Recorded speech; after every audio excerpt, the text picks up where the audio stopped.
उधर झीरम घाटी में नक्सलियों के हमले के 10 साल पूरे हो गए, लेकिन अब तक जांच नहीं हो पाई है। जांच के नाम पर सियासत खूब हुई, लेकिन यह पता नहीं चल पाया किसके कितने गुनहगार हैं। पीड़ितों को अब भी न्याय की आस है। क्या था पूरा मामला और कैसे इस पर सियासत हुई, पूरी रिपोर्ट आप देखिए।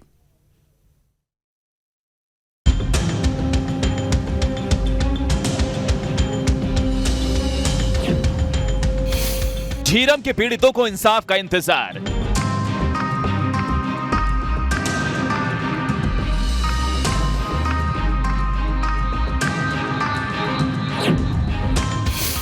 दस साल बाद भी सुलग रहे हैं सवाल।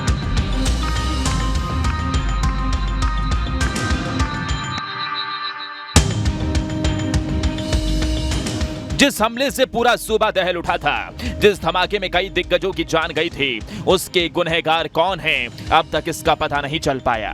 ऐसा नहीं है कि जांच शुरू नहीं हुई, मामले की तफ्तीश के लिए कई समितियां बनी, लेकिन सियासत के आगे कोई भी जांच मुकाम तक नहीं पहुंच पाई।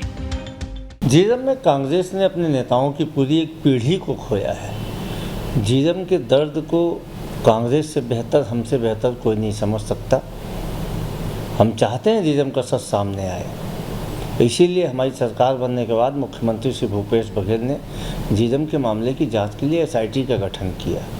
इसीलिए हमने झीरम के न्यायिक जांच आयोग के कार्यकाल को बढ़ाया, 2 सदस्यीय जांच आयोग बनाया। लेकिन दुर्भाग्य से एनआईए एसआईटी को फाइल नहीं दे रही है, इसलिए एसआईटी जांच नहीं कर पा रही है। झीरम, जहां पर छत्तीसगढ़ महतारी के कई सपूत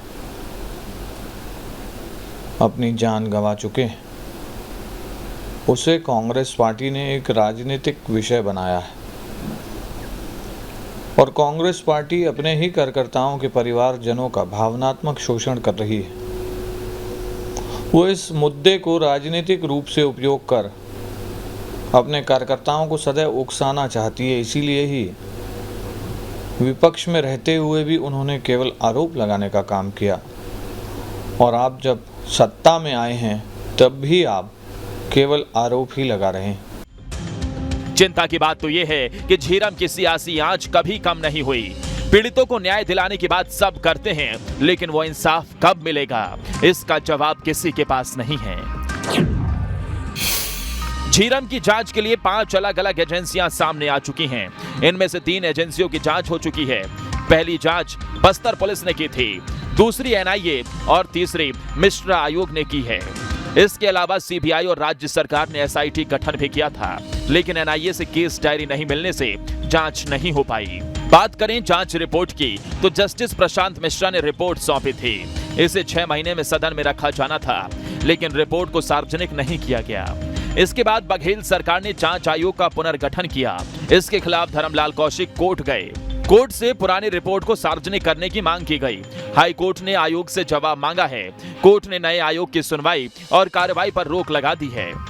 आज से 10 वर्ष पूर्व झीरम में जो नृशंस हत्याकांड नक्सलियों के द्वारा किया गया, वो निश्चित ही नक्सलियों द्वारा किया जाने वाला एक सामान्य अपराध नहीं था या सामान्य नक्सली घटना नहीं थी। वो एक बेहद असामान्य घटना थी, जिसकी जांच वर्तमान सरकार के द्वारा एनआईए से करवाई गई। लेकिन उसमें बहुत से ऐसे बिंदु जो वर्तमान कांग्रेस की सरकार के लीडर नेतृत्व जो है उठाता है षड्यंत्र के संदर्भ में, उस विषय में एनआईए के द्वारा पूर्व में जांच नहीं की गई, ऐसा जानकारी में है। निश्चित तौर पे जिन बिंदुओं पे जानकारी अधूरी है या जिन जांच एजेंसियों ने जांच नहीं की है, उन बिंदुओं की पूर्णतः जांच होनी चाहिए। अब आपको बताते हैं कि आखिर झीरम में क्या हुआ था।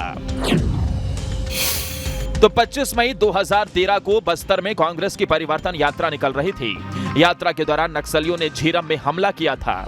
इसमें करीब 35 लोगों की मौत हो गई थी, जिनमें नंद कुमार पटेल, विद्याचरण शुक्ल, महेंद्र कर्मा शामिल थे। इस हमले की साजिश किसने रची, ये पता लगाना जरूरी है। जब तक रिपोर्ट नहीं आएगी, तब तक सच सामने नहीं आएगा। बहरहाल हाई कोर्ट में 4 जुलाई को अगली सुनवाई होगी।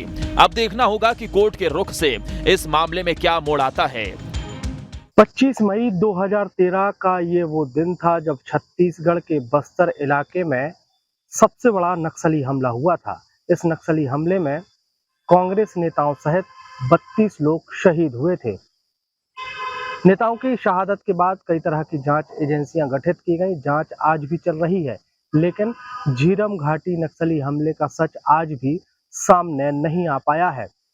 नक्सली हमले में शहीद हुए लोगों के परिजन आज भी इंसाफ की बाट जोह रहे हैं। इस पूरे मामले में राजनीति हमेशा होती रही है, आज भी राजनीति हो रही है, लेकिन सवाल आज भी वहीं आकर खड़ा है कि 10 साल पहले जो नक्सली हमला हुआ था उसके पीछे मास्टरमाइंड कौन था।